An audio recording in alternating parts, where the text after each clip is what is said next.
You know, Japan is famous for its incredible, almost legendary customer service. But what happens when that dedication goes, well, a little too far? Today, we're going to look at the line between service and servitude and some of the truly shocking things Japanese employees are sometimes forced to do. So, right off the bat, let me ask you, think about your job. How far would you really go to make a customer happy? Like an angry customer? Would you apologize for something that wasn't even your fault? Maybe put up with some yelling? Just keep that in mind as we dive into this. So, what's behind all this? Well, it all comes down to this really powerful cultural idea: the customer is God. And that's not just, a catchy slogan. It's a belief that pushes service expectations to some unbelievable, honestly shocking extremes. Let's see just how far it can go. All right, first up, let's talk about service with a smile, but with a seriously high-tech and kind of dystopian twist. Yeah, this isn't just your manager saying, hey, try to smile more. For some employees, having a smile plastered on your face is a mandatory, non-negotiable part of the job description. But, how on earth can a company even enforce a smile? Well, you're not going to believe this, but they use technology. Some companies use AI-powered facial scanners. So every single morning, employees have to get their smile scanned. And AI literally measures the exact angle of their smile to decide if it's good enough. And here's the really crazy part. This isn't about getting a good job. If your smile doesn't make the cut, it can actually mean a smaller paycheck. Okay, so a forced smile is one thing.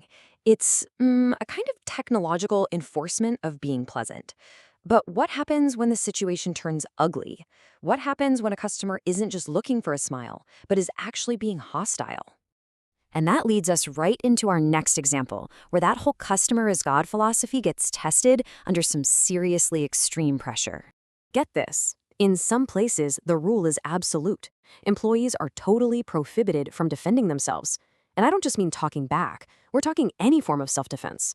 They're just expected to stand there and take whatever the customer dishes out. And we're not talking about just a few harsh words. We're talking about a customer getting physically violent. Someone screaming right in your face. Or, and this one is just an act of pure contempt, they literally throw money at you.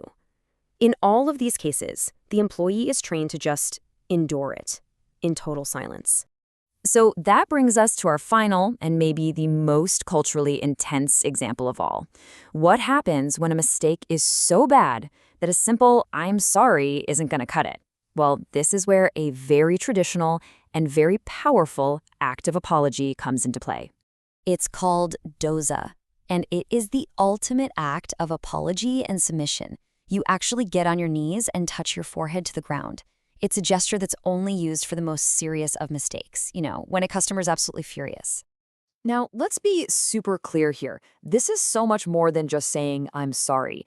To perform dojeza, especially in public, is seen as a profound act of humiliation. You are literally, publicly sacrificing your own dignity to show just how deep your regret is. It's considered the ultimate way to take responsibility. Okay, let's just recap for a second. We've seen AI-enforced smiles that can cost you money, a complete ban on self-defense even when faced with abuse, and a ritual apology that involves destroying your own dignity. And all of this really boils down to one huge, critical question. At what point does that goal of providing excellent customer service cross a line? When does it stop being service and become something else entirely? Something like servitude? It's a tough one for sure, and definitely something worth thinking about the next time you hear that phrase, "the customer is always right."